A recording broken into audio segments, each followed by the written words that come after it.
Hello guys, welcome back in our YouTube channel academic discussion. I hope आप सभी अच्छे होंगे। मैं बता दूं, मैं भी बढ़िया हूँ। तो अभी नेक्स्ट वीडियो जो है आपके लिए बेसिक्स जो अकाउंट्स को लेके चल रही थी उसी को कंटिन्यू करते हैं। और आज अपन समझेंगे कितने प्रकार के अकाउंट्स होते हैं और मतलब उसके कितने टाइप्स एंड इसको किस प्रकार से अपन बाइफरकेट कर सकते हैं एंट्रीज़ को लेके एंड इनके ही रूल्स जो जो हैं। जैसे कि कोई एक ट्रांजैक्शन हुई, उसको इन 3 कैटेगरीज़ में, जो कि अकाउंट्स की कैटेगरीज़ हैं अकाउंट्स की, उनको किस प्रकार से अपन इसको उस ट्रांजैक्शन को इसमें डालेंगे, डेबिट क्रेडिट, इसके अकॉर्डिंग चलना है। तो अभी इसमें जो है आप लोग देखिए कि एक दो पक्ष होते हैं। मतलब कोई भी ट्रांजैक्शन करेंगे उसको दो इफेक्ट करेंगे अकाउंट्स को। इस जैसे कि डेबिट होगा, एक क्रेडिट, आप सभी जानते हो।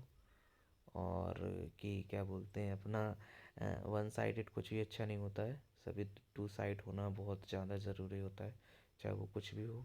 इसी प्रकार से अकाउंट्स भी है, इसमें भी वन साइडेड अच्छा नहीं है, इसलिए टू साइडेड ही होता है। तो कभी भी कोई भी ट्रांजेक्शन होगी उसमें टू अकाउंट्स इफेक्ट करेंगे, एक डेबिट करेंगे, एक क्रेडिट करेंगे। तो इस हिसाब से चलते हैं, इसीलिए इसको डबल अकाउंटिंग सिस्टम या दोहरा लेखा प्रणाली के नाम से भी जाना जाता है। तो अभी बस इतना थोड़ा समझना ज़रूरी था डेबिट और क्रेडिट को लेके। अब इसमें अपन देखते हैं कि कितने प्रकार के अकाउंट्स होते हैं, टाइप्स ऑफ अकाउंट। तो देखो, सबसे पहले जो है आप कैसे इसको डेबिट और क्रेडिट करेंगे कोई भी ट्रांजैक्शन को। तो उसको उस ट्रांजैक्शंस को अपन को पहले अकाउंट्स में बाइफरकेट करना पड़ेगा, अकाउंट्स में कैटेगराइज्ड करना पड़ेगा। जैसे कि पहला होता है अपना पर्सनल अकाउंट, दूसरा होता है रियल अकाउंट, तीसरा होता है नॉमिनल अकाउंट। देखिए, पर्सनल अकाउंट जो है उसका गोल्डन रूल अलग है, रियल अकाउंट का गोल्डन रूल अलग है और नॉमिनल अकाउंट का गोल्डन रूल अलग है। इन रूल्स के बेसिस पर ही अपन डेबिट और क्रेडिट करेंगे। ठीक है, तो रूल्स अभी देखते हैं। सबसे पहले समझते हैं पर्सनल अकाउंट क्या होता है, रियल अकाउंट क्या होता है, नॉमिनल अकाउंट क्या होता है। तो पर्सनल अकाउंट का मतलब होता है किसी व्यक्ति विशेष से रिलेटेड होता है, किसी पर्सन से। जैसे पर्सनल, इसमें नाम से ही पता चल रहा है कि पर्सन से रिलेटेड है। तो इसमें व्यक्ति, जैसे कोई भी ट्रांजैक्शन व्यक्ति से रिलेटेड है, उसमें व्यक्ति आ रहा है, कोई भी पर्सन का नेम हो। अब वो पर्सन जो है आपका आर्टिफिशियल भी हो सकता है, जैसे कि कंपनी कोई जिसको अपन ने बनाया है, तो वो भी पर्सन की कैटेगरी में आएगा। एंड इसी प्रकार से कोई राम हुआ, श्याम हुआ, ये कोई भी हुआ, तो वो सारी चीज़ें अपने पर्सनल अकाउंट में आएंगी। इसको और भी डिटेल्स में समझते हैं। इसमें एक जो है टेक्निकल होता है और थोड़ा टिपिकल भी आता है आप लोगों को। वो होता है कि जो एक प्रकार से रिप्रेजेंटेटिव, जो रिप्रेजेंट करता है ना, उसको भी पर्सनल अकाउंट में डाला जाता है। ठीक, ये जो भी खाते अगर किसी पर्सन से रिलेटेड है और उसको रिप्रेजेंट कर रहे हैं, तो वो भी इसमें ही आएगा, पर्सनल अकाउंट में। ठीक, दूसरा आपका होता है नेचुरल, नहीं, दूसरा आपका होता है रियल अकाउंट।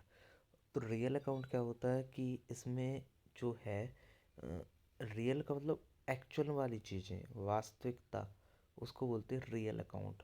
तो रियल अकाउंट में जैसे कि आपकी, इससे आप समझ सकते हो कि एसेट्स जो आपकी हैं रियल हैं, एक प्रकार से लॉजिक देने के लिए। ठीक, कि रियल कौन सी चीज़ होती है, तो एसेट्स जो हैं वो रियल हैं। अब टेंजिबल एसेट्स भी हो सकती है, इनटेंजिबल एसेट्स भी हो सकती है। तो ये सारी चीज़ें किस में आएंगी, रियल अकाउंट में। तो जब भी रियल अकाउंट की बात करें, अपन को बैलेंस शीट का एसेट साइड सोचना है माइंड में। बैलेंस शीट का एसेट साइड वो होता है रियल। ठीक, और फिर इसके बाद चलेंगे अपन किस पे, ये अपना नॉमिनल हो गया और पर्सनल हो गया, रियल हो गया, नॉमिनल अकाउंट। एक तीसरा आता है नॉमिनल, जिसको अपन अवास्तविक आय व्यय या नाम मात्र के खाते के नाम से जानते हैं। इस इस अकाउंट्स को आप कैसे याद रखोगे, जैसे अभी अपन रियल अकाउंट को याद रखा था, बैलेंस शीट एसेट।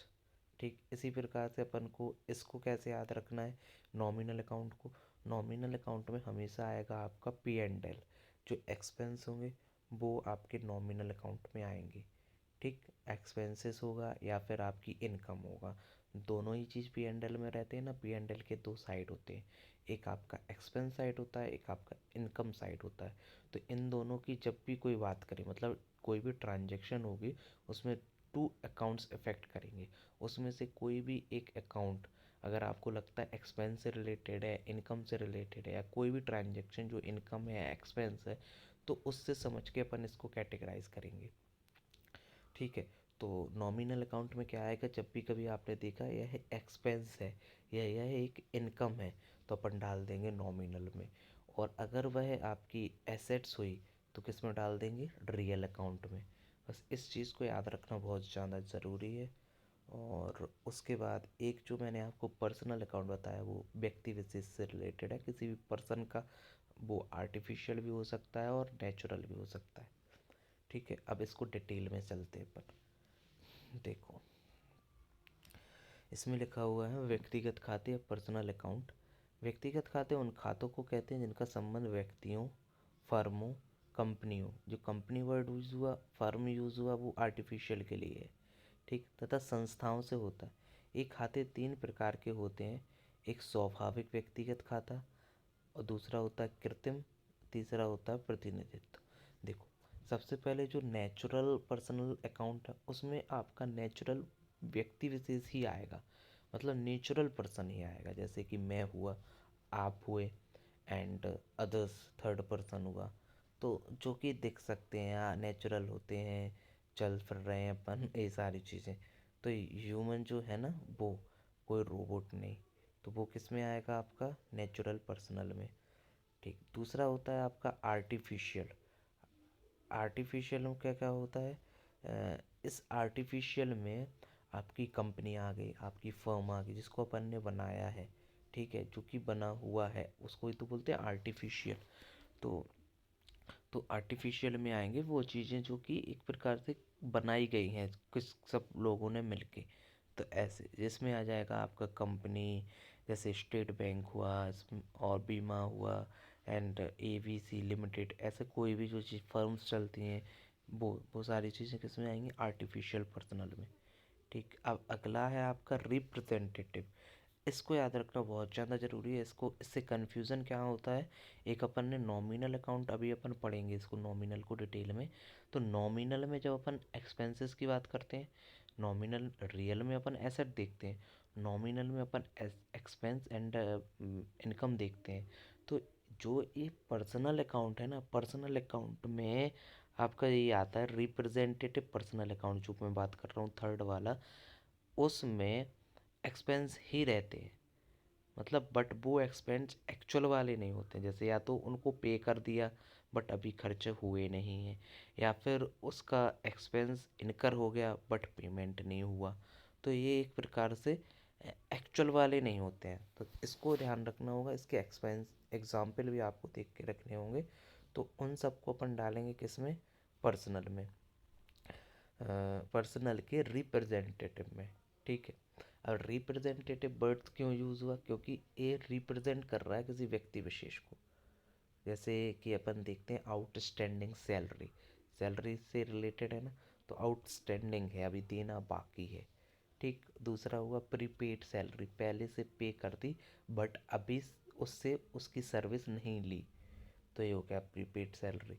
एक होता है अनअर्नड इनकम, मतलब अनअर्नड, अभी अर्न नहीं हुई इनकम। कहने का मतलब अपन को मिल गई है इनकम, मतलब कैश तो मिल गया है उस चीज़ का, बट अर्न नहीं की अभी, मतलब आप उसको लेने के लिए अभी आपको मिलना मिलना नहीं था, बट आपने पहले से ले ली, अर्न नहीं हुई अभी। कोई जो काम आपको करना बाकी था, जिसके लिए आपको पैसे मिले, वो काम अभी आपने किया नहीं है, तो अर्न नहीं हुई, इसको बोलते हैं अनअर्नड इनकम। तब जब कभी भी ये तीन वर्ड्स आपको दिखें, कौन कौन से, आउटस्टैंडिंग सैलरी, तो आपको इसको डालना है कहाँ, रिप्रेजेंटेटिव में, वो भी personal representative account. Personal account में तीन होंगे, आपका एक होगा नेचुरल पर्सन, जब कभी भी नाम आ जाए जैसे सोहन का अकाउंट, राम का अकाउंट, श्याम का अकाउंट, तो इसमें वर्ड्स का यूज़ हो रहा ना जी, जो कि नेचुरल पर्सन है, तो इसलिए इसको कैटेगराइज करेंगे अपन पर्सनल अकाउंट के नेचुरल पर्सनल में। दूसरा होता है आर्टिफिशियल, जहाँ जी नाम नहीं आएंगे बट इनके द्वारा बनाई गई चीज़ें, जैसे कि कोई कंपनी बना के रखी है, कोई लाइफ इंश्योरेंस बना के रखा है, तो इनका नाम जहाँ आएगा, जैसे बैंक्स अकाउंट लिख दो या कोई भी जैसी चीज़ बीमा कंपनी, जो बीमा कंपनी हुई वो ये कंपनी है, ऐसे ही तो ये सारी चीज़ें आएंगी आपके आर्टिफिशियल पर्सनल में। पर्सनल के सेकंड आर्टिफिशियल पर्सनल, इससे क्वेश्चन बनता है, वो पूछते हैं कौन सा अकाउंट है, तो इसको ध्यान से रखिए। मैं एग्जाम्पल भी दे रहा हूँ और एम्फेसिस भी दे रहा हूँ उस चीज़ों पर, तो सुनते जाइए। आर्टिफिशियल पर्सनल मतलब जो कि व्यक्ति विशेष से रिलेटेड नहीं है बट व्यक्तियों द्वारा ही बनाया गया हुआ है, ठीक, तो वो इसमें आएगा। अब एक थर्ड नंबर होता है रिप्रेजेंटेटिव पर्सनल अकाउंट। रिप्रेजेंटेटिव जो कि रिप्रेजेंट कर रहे हैं किसी पर्सन को, उसको उसमें इसमें डालेंगे। इसमें तीन ही इम्पोर्टेंट होते हैं, यही अधिकतर आते हैं। आउटस्टैंडिंग सैलरी, इसमें आपको देखना पड़ेगा कि आउटस्टैंडिंग है मतलब अभी सैलरी दी नहीं है। अगर सैलरी आउटस्टैंडिंग नहीं होती और सैलरी वर्ड ही अकेला लिखा होता, तो जी अपना क्या हो जाता, जी अपना इनकम हो जाती है, जी आपका एक्सपेंस हो जाता है। अगर आप दे रहे हो सैलरी तो आपका एक्सपेंस है, अगर आपको मिल रही है सैलरी तो आपकी इनकम है। तो अगर केवल वर्ड लिखा होता सैलरी पे की, तो सैलरी जो वर्ड यूज़ होता वो सैलरी वर्ड आपका आता एक्सपेंस।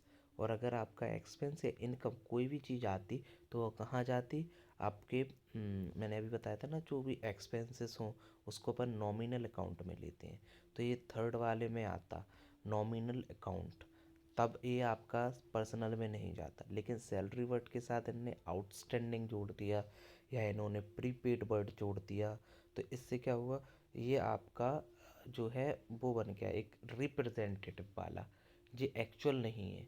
तो इसको कहाँ डालेंगे अपन, इसको डालेंगे रिप्रेजेंटेटिव पर्सनल अकाउंट में, ना कि आपके नॉमिनल अकाउंट में, ठीक। तो ये तीन वर्ड याद रखो, जहाँ आउट कोई भी एक्सपेंसेस के साथ वर्ड ऐड हो जाए आउटस्टैंडिंग, तो उसको आप हमेशा डालेंगे आप किसमें, रिप्रेजेंटेटिव पर्सनल अकाउंट में। भूल के भी इसको नॉमिनल में मत डाल देना, एक्सपेंस है बट आपका आउटस्टैंडिंग है या प्रीपेड है। प्रीपेड का मतलब होता है पहले से पे कर दिया जबकि अभी सर्विस नहीं मिली, या पहले से पैसे मिल गए हैं बट अभी आपने सर्विस नहीं दी, उसको बोलते हैं अनअर्नड इनकम, अभी अर्न नहीं की बट मिल गई। इसी प्रकार से प्रीपेड सैलरी, एक्सपेंसेस हो चुके हैं मतलब दे दिया है पैसा बट अभी सामने वाले ने आपको सर्विस नहीं दी है, तो इसको बोलते हैं प्रीपेड, पहले से ही सैलरी पे कर दी। और तीसरा बताया मैंने आपको आउटस्टैंडिंग सैलरी, अगर आपको सैलरी मिलती है तो उस केस में आउटस्टैंडिंग का मतलब हो जाएगा कि अभी सैलरी मिली नहीं है जबकि हमने सर्विस दे दी। तो जब कभी भी एक्सपेंस के साथ या इनकम के साथ ये तीन वर्ड ऐड हुए, outstanding, prepaid and last unearned, तो आप समझ लेना इसको अपन को डालना है कहाँ, पर्सनल में। पर्सनल के भी किसके अंदर, पर्सनल में भी रिप्रेजेंटेटिव के अंदर। डन। अब अपन चलते हैं आगे। तो इसका रूल जो है मैं अभी अभी बताऊंगा आपको, पहले अपन समझते हैं रियल अकाउंट क्या होता है। तो रियल अकाउंट में मैंने आपको बताया था, आपको माइंड में रखना है क्या, एसेट, बैलेंस शीट का एसेट साइड आपको ध्यान में रखना है, आपका ये क्वेश्चन सॉल्व हो जाएगा। तो जब कभी भी वो पूछे कि रियल अकाउंट कब होगा, तो अपन को देखना है एसेट है क्या कहीं, अगर वो वाली ट्रांजेक्शन में कोई एसेट है तो समझ जाओ इसको अपन कहाँ डालेंगे, रियल में। जैसे इसमें भी दो प्रकार की एसेट्स हो सकती हैं आपकी, एक होती है टेंजिबल एसेट्स, एक होती है इनटेंजिबल एसेट्स। टेंजिबल एसेट्स कौन सी होती है, जिसको अपन छू सकते हैं, उसको छू कर चेक कर सकते हैं कि ये फिज़िकली प्रेजेंट है कि नहीं है। अगर उसका फिज़िकल प्रेजेंस है तो समझ लीजिए कि वो आपकी टेंजिबल है। इनटेंजिबल वो होती है जो इसका फिज़िकल प्रेजेंस नहीं होता है, तो वो आ जाती है आपकी इनटेंजिबल एसेट्स, जैसे कि गुडविल हुआ, कोई पेटेंट हुआ, कॉपीराइट हुआ, ये आपकी एसेट्स हैं, बट एसेट्स में भी ये इंटेंजिबल है, तो इसकी दो कैटेगरीज हो जाती हैं एसेट्स की। तो जब कभी भी टेंजिबल हो, इंटेंजिबल हो एसेट्स दिखी, तो अपन को समझना है रियल अकाउंट के रूल से ही ट्रीट होगा, ठीक। और बाकी इसमें आप समझ ही गए हो कि टेंजिबल कौन सी होती है, इंटेंजिबल मैंने बता दिया। और रूल अभी देखते हैं। थर्ड नंबर पे मैंने आपको बताया था नॉमिनल अकाउंट। तो नॉमिनल अकाउंट में क्या अपन को सोच के चलना है, एक्सपेंस या इनकम, कोई भी इनकम होगा, एक्सपेंस होगा, अपन कहाँ डाल देंगे, नॉमिनल अकाउंट में। लेकिन अगर उस इनकम और एक्सपेंस के साथ तीन वर्ड ऐड हुए जिसमें बोलते हैं आउटस्टैंडिंग, प्रीपेड और एक लास्ट है आपका अनअर्न्ड, तो इन तीनों को अगर होगा तो कहाँ डालेंगे, पर्सनल वाले में, वो भी रिप्रेजेंटेटिव में, ठीक। ये चीज़ आपको याद रखनी होगी, इससे क्वेश्चन डायरेक्ट आएगा। अब इनके रूल्स, तो पहले मैंने आप लोगों को अच्छे से बता के रखा है अभी कि जब कभी भी डेबिट और क्रेडिट की अपन बात करते हैं तो इसको डबल अकाउंटिंग सिस्टम बोलते हैं। कोई भी ट्रांजैक्शन होगी तो अकाउंट्स आपके इफेक्ट होंगे।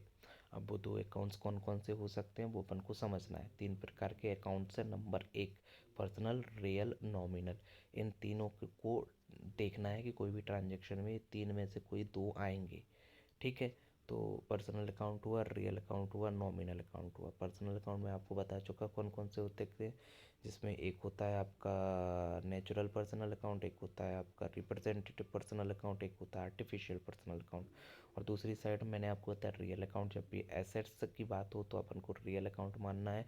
वो दो हो सकते हैं, एक टेंजिबल, एक इंटेंजिबल। फिर तीसरे नंबर पे मैंने आपको बताया नॉमिनल अकाउंट। नॉमिनल अकाउंट में आपको याद रखना है इनकम एंड एक्सपेंसेस के अलावा और कुछ नहीं सोचना है। बट तीन वर्ड अगर साथ में आ गए तो आपको रिप्रेजेंटेटिव पर्सनल अकाउंट में डालना है, यहाँ नहीं डालना है, ठीक है। अब इसके रूल्स पे आते हैं। पर्सनल अकाउंट, पर्सनल अकाउंट का रूल सीधा होता है। इसको जैसे हिंदी में मैं अभी बताऊंगा, पहले इंग्लिश में सुन लो। Debit the receiver, credit the giver. किसी व्यक्ति से रिलेटेड है, पर्सनल है, पर्सन है, तो रिसीवर हो सकता है या गिवर हो सकता है, देने वाला होगा या लेने वाला होगा, ठीक है। तो व्यक्ति से इसको माइंड में रखो, देने वाला होगा या लेने वाला होगा। तो अगर डेबिट द रिसीवर हुआ और क्रेडिट द गिवर, बस इसको याद रखना है कि जब कभी पर्सनल अकाउंट की बात आए तो देने वाला या लेने वाला। तो इसको मैं ऐसे याद रखता हूँ। मैं हिंदी में पढ़ा था मैंने, तो उसमें अपन सोचते हैं पाने वाले को नाम, देने वाले को जमा। ऐसे वर्ड्स का यूज़ करके मैंने इन चीज़ों को समझा था। तो अपन को देखना है पाने वाले को नाम, देने वाले को जमा। जमा का वर्ड होता है अपना क्रेडिट, नाम का वर्ड होता है डेबिट। अगर आप नॉर्मल भी याद रखिए, डेबिट तक रिसीवर, क्रेडिट तक गिवर। गिवर मतलब देने वाला, जो आपको दे रहा है चीज़ें उसको अपन को क्रेडिट साइड डालना है। और जो रिसीवर है मतलब जो ले रहा है, जैसे कि अपन, तो इस चीज़ को अपन को जो भी ले रहा है व्यक्ति उसको डालना है डेबिट साइड, ठीक। तो इसका रूल आपको पता चल गया। कोई भी ट्रांजैक्शन होगी अगर पर्सनल अकाउंट की चीज़ है, पर्सनल से रिलेटेड है, पर्सन से रिलेटेड है, तो उसको अपन को इसी रूल के अकॉर्डिंग डेबिट या क्रेडिट करना होगा। अभी ट्रांजैक्शंस लेंगे अपन तो उससे क्लियरली आपको समझ आ जाएगा। तो अब सेकंड रूल अपना अकाउंट था रियल अकाउंट। तो रियल अकाउंट का रूल क्या होता है उसको समझ लो। Debit what comes in, credit what goes out. मतलब कि अब इसमें मैंने बताया था रियल है मतलब एसेट्स है, तो एसेट्स के नज़रिए से सोचो, एसेट्स आनी है तो कोई भी चीज़ अगर आ रही है तो आने वाले को, आने वाली वस्तु को ऋणी, यहाँ ऋणी का मतलब होता है नाम, नामे डालना। किसी भी चीज़ को अपन बोलते हैं तुम्हारे नाम डाल दिए मैंने पैसे, तो वो। तो अगर जब भी कभी आया कि आने वाली वस्तु, कोई भी चीज़ आती है ना, अपन एसेट सोच रहे हैं, एसेट्स एक प्रकार से वस्तु ही हुई, आइटम। तो वो जब आपको आती है आपके पास तो उसको अपन को करना है डेबिट। कोई भी चीज़ आ रही है उस चीज़ को करना है डेबिट। ट्रांजैक्शन से क्लियर होगा अभी। और कोई भी चीज़ अगर जा रही है उसको करना है क्रेडिट, ठीक। इसको माइंड में बिठाओ, ट्रांजैक्शन अभी अपन समझते हैं। तो रूल हो गया ना क्लियर। जब भी रियल अकाउंट होगा उसका रूल क्या होगा, debit what comes in, credit what goes out, ठीक।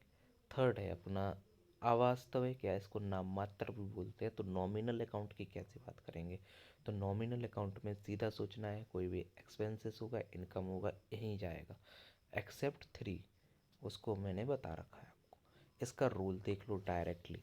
तो इसका रूल क्या है, debit all the expenses and losses and credit all the receipts and gains. इसको ऐसे याद रख सकते हैं, व्यय एवं हानि, जो भी व्यय हुआ या मतलब एक्सपेंस, एवं हानि मतलब लॉसेस, व्यय एवं हानि को डेबिट एंड आय एवं लाभ को क्रेडिट।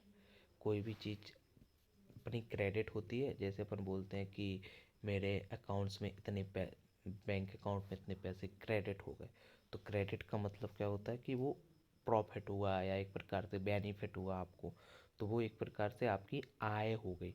तो इसको ऐसे याद रखना है कि अपन भूल जाते हैं ना कि एक्सपेंस को डेबिट करना है कि इनकम को डेबिट करना है। तो जब कभी भी देखो कि जब क्रेडिट का मतलब होता है कि अपन के फेवर में चीज़ हो रही, तो आय हुई या इनकम हुआ या फिर आपका कोई भी रिसीट्स है, तो उसको अपन को करना है क्या, क्रेडिट।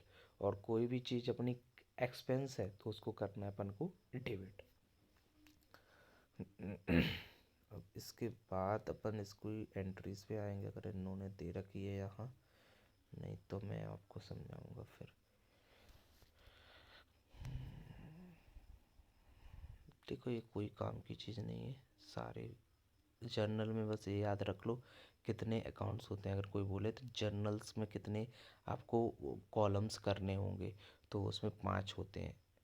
एक डेट का होगा, एक पर्टिकुलर्स का होगा, एक एलएफ का होता है, और एक होता है आपका अमाउंट्स, जिसमें अपन डेबिट करेंगे या क्रेडिट करेंगे। इस ये होता है आपका जर्नल का फॉर्मेट। जर्नल जब भी बनाते हैं इस फॉर्मेट में होती हैं। एंट्रीज जब करते हैं अपन, बेसिक एंट्रीज जब होती है ना कि सैलरी पे की, तो salary account debit to cash, तो वो लिखते कैसे हैं, यहाँ पर्टिकुलर में लिखते हैं। और उस डेट मतलब उस ट्रांजेक्शन किस डेट में, वो डेट वाले कॉलम में आएगा। एलएफ मतलब कोई भी लीफ फोल कर होता है, जिसमें अपन लिखते हैं किस पेज पे लिखी हुई है या कुछ होता है, तो वो। एंड अमाउंट्स में क्या होता है, डेबिट एंड क्रेडिट, कि ये अमाउंट्स जो है, जो भी ट्रांजेक्शन हुई उसके अमाउंट डेबिट में जाएगी या क्रेडिट में जाएगी, तो वो ऐसे ऐसे जर्नल एंट्रीज होते हैं। तो डेबिट और क्रेडिट साइड का टोटल हमेशा ही सेम आएगा, क्योंकि ट्रांजेक्शन तो एक ही है। राम ने श्याम को पैसे दिए, तो राम ने श्याम को दिए या श्याम ने लिए राम ने दिए, तो पैसे तो एक ही होंगे ना, तो हमेशा डेबिट और क्रेडिट का टोटल सेम ही आएगा। जर्नल और स्पेशल जर्नल, इसको पढ़ने की कोई ज़रूरत नहीं है अभी फ़िलहाल के लिए। और ये मैं आपको वीडियो अभी जो प्रोवाइड कर रहा ना, वो फास्ट है, इसकी डिटेल मैं दूंगा आराम से। अभी मेरे पास जो कंटेंट अवेलेबल है उसकी हेल्प से ही स्टार्ट कर दिया मैंने, तो जिससे कि क्या है, ये एमआरएस में अगर किसी को बेसिक्स देखने हैं तो वो इससे देख सकता है। अदरवाइज़ डिटेल्स में इनकी वीडियोस अभी आएंगी जो नेक्स्ट यूपीपीसीएल के लिए होंगी, वो मैं बाद में डालूँगा। तो अभी अब देखते हैं इसमें क्या है। परचेज बुक, सेल्स बुक कोई काम का नहीं है। परचेज बुक मतलब जब अपन किसी चीज़ को खरीदते हैं तो उसके लिए एक अलग से बुक बना लेते हैं, उसमें उसी की एंट्रीज होती है, केवल खरीद खरीद खरीद खरीद उसमें आएगी, तो उसको बोलते हैं परचेज बुक। सेल्स बुक केवल उसमें सेल्स वाली चीज़ें ही आएंगी, वो हो गया sales book. And purchase return book, अगर कोई भी चीज़ खरीदी है उसको वापस कर रहा है तो परचेज रिटर्न वाले में एंट्रीज होगी। सेल्स रिटर्न बुक, अगर सेल्स की है उसके रिटर्न वापसी आ रही है तो उसकी एंट्री इसमें होगी। डेबिट नोट, क्रेडिट नोट भी होते हैं, जिसको मैं आपको बाद में ही बताऊंगा, क्योंकि इसके लिए भी ट्रांजैक्शन को समझना ज़रूरी होता है। तो देखते हैं। रोकड़ पुस्तक, कैश बुक, कैश बुक तो नॉर्मली है, कोई भी कैश में एंट्री मतलब जिस भी ट्रांजैक्शन में कैश इन्वॉल्व होगा, मतलब जा रहा है पैसा या आ रहा है पैसा, तो कैश बुक में उसकी एंट्री होगी। लेकिन अगर उधार किया है कुछ किया तो कैश बुक में नहीं आएगा। और bill receivable book, bill payable book, इसके लिए मैं आपको अलग से बताऊंगा बिल रिसीवेबल क्या होते हैं, बिल पेएबल क्या होते हैं, तब आप इसको समझ पाओगे। जर्नल प्रॉपर है, मैंने आपको बता ही दे रखा है। तो इन्होंने कोई भी ट्रांजैक्शन तो ली नहीं है समझाने के पर्पज़ से। बाकी मैं आपको बस इसी पहले यही बताना चाह रहा था आज। तो यहाँ तो ख़त्म सा है, तो सीधा अपन चलते हैं ट्रांजैक्शंस पर। ट्रांजैक्शंस को लेके अपन इसको डेबिट और क्रेडिट को समझते हैं, उसके बाद आगे बढ़ेंगे। तो कहाँ गया भाई ये। तो मैंने आपको अभी पर्सनल अकाउंट समझाया, तो पर्सनल अकाउंट में अपन ने इसका रूल भी देख रखा है, debit the receiver and credit the giver. तो जब debit the receiver and credit the giver होता है तो देखिए अब देखा अपन ने एक एंट्री करते हैं, मतलब एक ट्रांजैक्शन सोचते हैं। एक कोई भी ट्रांजैक्शन ले लो, जैसे कि राम राम को पैसे दिए, ठीक, राम को 5,000 रुपये दिए।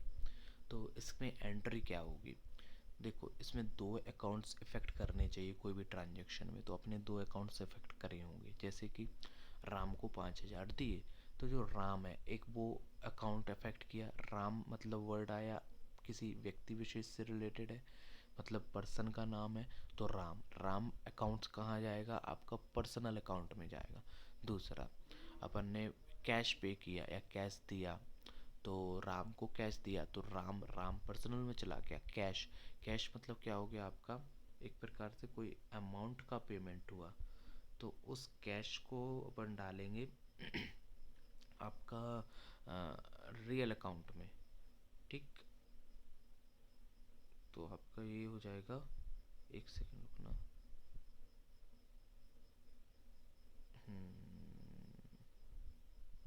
हाँ ठीक है, अभी देखते हैं और क्लियर करेंगे इसको।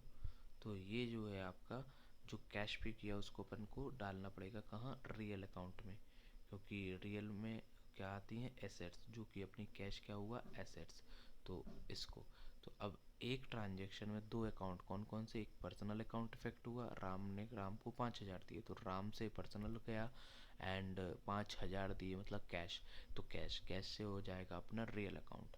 तो दोनों इफेक्ट कर गए, एक कौन कौन सा? पर्सनल किया, एक कौन सा किया? रियल। तो इसमें अपन को दोनों रूल लगाने होंगे। एक अपन को सोचना होगा कि रियल अकाउंट का रूल क्या है और पर्सनल के अकाउंट का रूल क्या है। तो जो अपन ने राम वर्ड का यूज़ किया ना, राम को 5,000 दिए, तो जो राम वाली एंट्री है वो राम को अपन को सोचना पड़ेगा पर्सनल अकाउंट के रूल से। तो पर्सनल अकाउंट का रूल क्या था? Debit the receiver, credit the giver. तो रिसीवर राम को 5,000 दिए, तो रिसीवर कौन हुआ? राम राम ने 5,000 लिए, तो रिसीवर कौन हुआ? राम।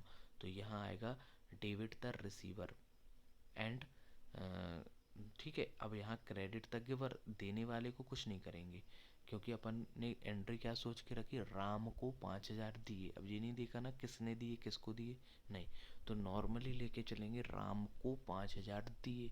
तो राम, एक राम था तो वो रियल अकाउंट का था, तो अपन ने उसके हिसाब से सोचा कि राम को दिए, तो राम पाने वाला हुआ या राम रिसीवर हुआ।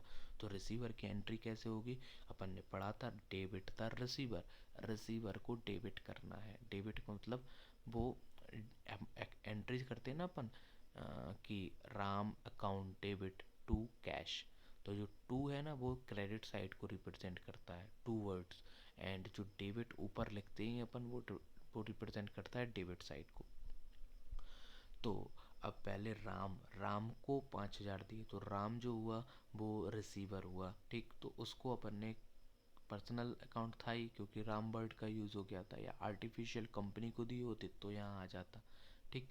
तो यहाँ पर्सन विशेष से रिलेटेड था, पर्सन से रिलेटेड था, तो डेबिट द रिसीवर, उसने रिसीव किया तो अपन ने उसको क्या कर दिया? डेबिट। तो एंट्री क्या बनेगी? Ram account debit to. अब अपन को क्रेडिट कोई चीज़ करनी पड़ेगी, क्योंकि कोई भी ट्रांजैक्शन होगी दो अकाउंट इफेक्ट करेगी, डेबिट भी होगा क्रेडिट भी हो गया। डेबिट अपना हो चुका, अब अपन को क्रेडिट के बारे में सोचना है। तो दूसरी चीज़ क्या हुई? कैश दिया, तो कैश कैश कौन सा अकाउंट था? Real account. रियल अकाउंट की एंट्रीज किस बेसिस पे होती है? उसका रूल अलग से आपको दिया हुआ है, debit what comes in and credit what goes out. यहाँ वर्ड का यूज हुआ गोज आउट, जो चीज़ जा रही है उसको क्रेडिट करना है, जो चीज़ आ रही है उसको डेबिट करना है। चीज़ का मतलब हुआ एसेट्स, जो एसेट्स आपके पास आ रही है उसको डेबिट करना है, जो एसेट्स आपके पास जा रही है उसको क्रेडिट करना है। ऐसे सोचो कोई चीज़ आती है, जैसे कि प्लांट एंड मशीनरी आ रही है, तो आ रही है तो अपन उसको कर लेंगे डेबिट। मेरे पास आ रही है तो ऊपर डेबिट साइड, एंड अपने पास से जा रही है तो क्रेडिट, जाने दो क्रेडिट साइड। ठीक, तो हमेशा debit what comes in, credit what goes out.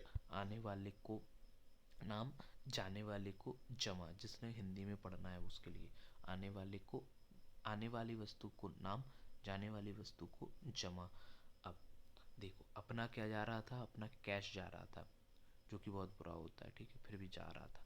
ठीक है, तो कैश जब अपना जा रहा है तो अपन को सोचना था क्या, कि इसको अपन को कैश, एक वर्ड हुआ अपन को माइंड में लेना होगा कि कैश मतलब एसेट्स, एसेट्स मतलब रियल अकाउंट, रियल अकाउंट में होता है debit what comes in, credit what goes out, तो क्रेडिट व्हाट गोज आउट। तो अपने पास से चीज़ जा रही है तो अपन को सोचना पड़ेगा कैश जा रहा, कैश जा रहा, कैश जा रहा, तो जाने वाली चीज़, तो इसको करना है अपन को क्रेडिट। ठीक, अभी ये अपन स्लो स्लो स्लो स्लो चलेंगे, फिर अगर मतलब आप अपने माइंड को इन चीज़ों के लिए यूज़ टू कर लोगे तो ये बहुत फास्ट होता है, इतना टाइम नहीं लगता है। तो अपन ने कहा कि राम को 5,000 दिए, तो पाने वाले को नाम, तो अपन ने डाल दिया डेबिट द रिसीवर, तो डाल दिया Ram account debit to credit what goes out, जाने वाली वस्तु को क्रेडिट, तो अपन ने डाल दिया टू कैश। 5,000 दिए तो डेबिट साइड क्रेडिट साइड दोनों साइड पे आएगा 5,000।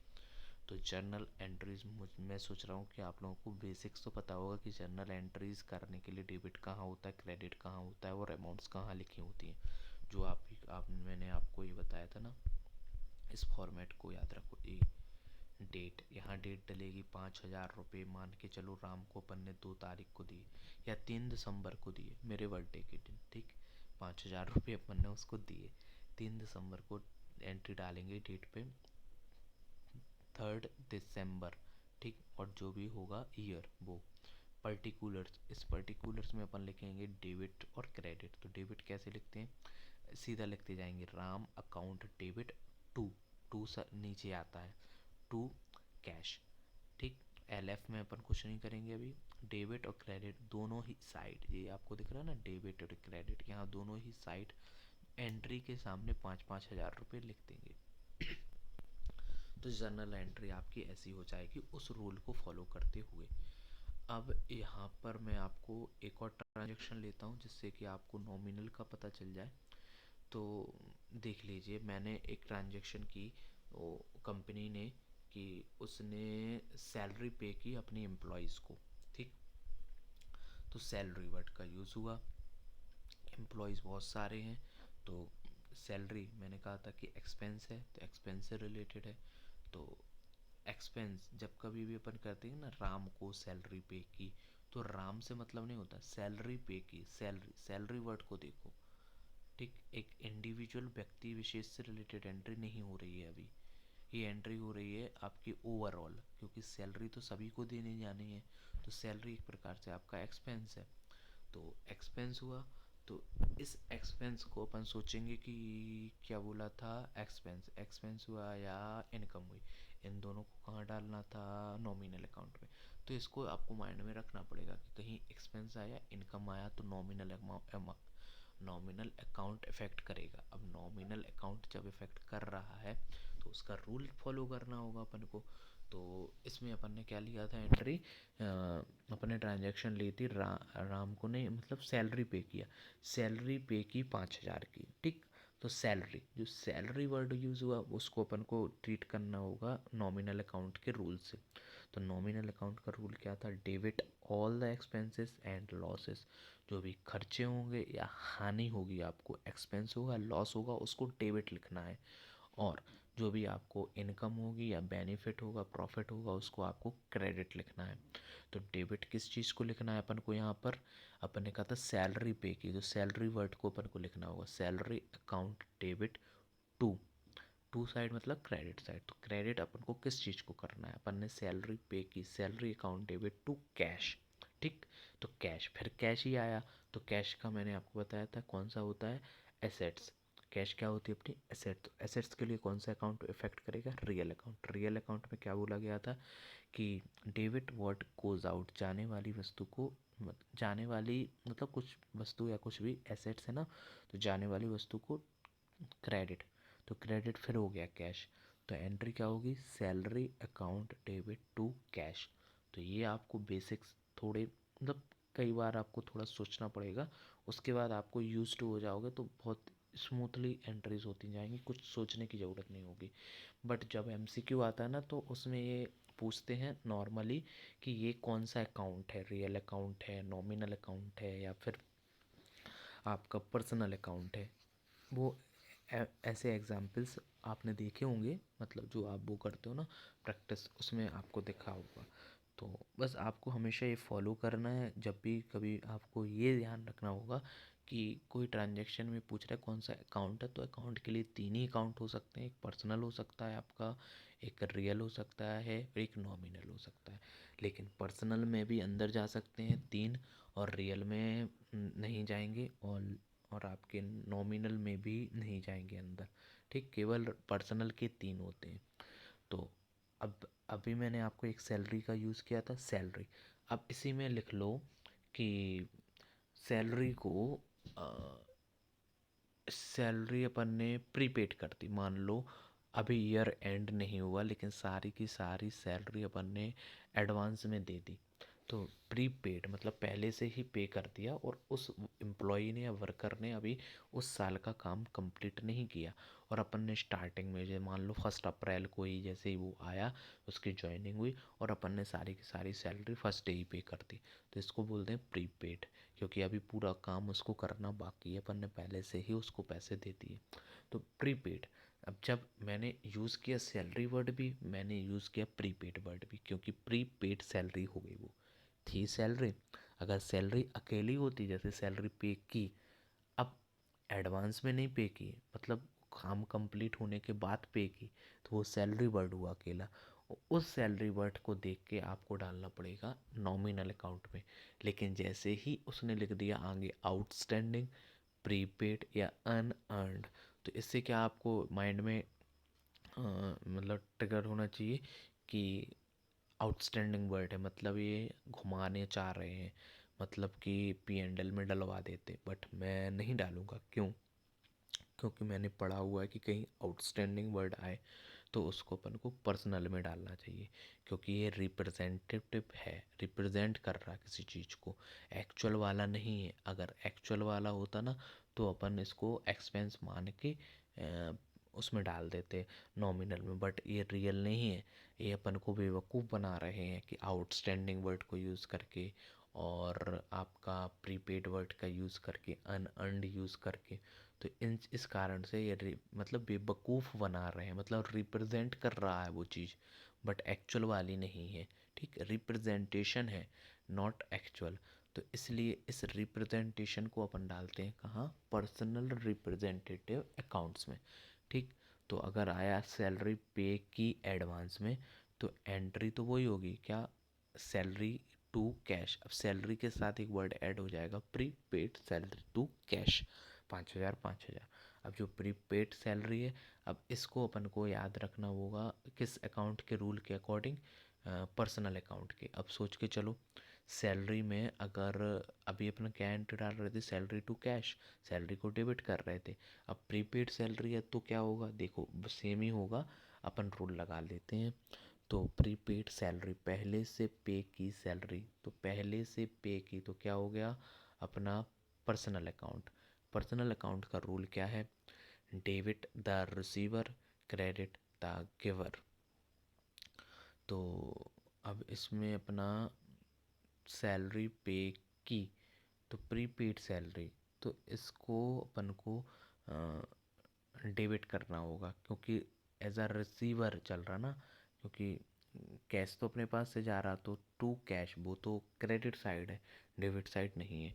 तो इसमें अपन आएगा कैश, मतलब prepaid salary account debit to cash. Cash वाला अपन ने देखा ही है पहले कि वो रियल अकाउंट के अकॉर्डिंग ट्रीट होता है, और जब कभी प्रीपेड की बात हुई तो अपन ने इसको समझ लिया कैसे कि पर्सनल है रिप्रेजेंटेटिव, तो रिप्रेजेंटेटिव में होता है debit the receiver, credit the giver, and अपन ने इसको डाल दिया डेबिट द रिसीवर के अकॉर्डिंग प्रीपेड सैलरी, पहले से पे की हुई सैलरी टू कैश, तो वो कैश आ गया।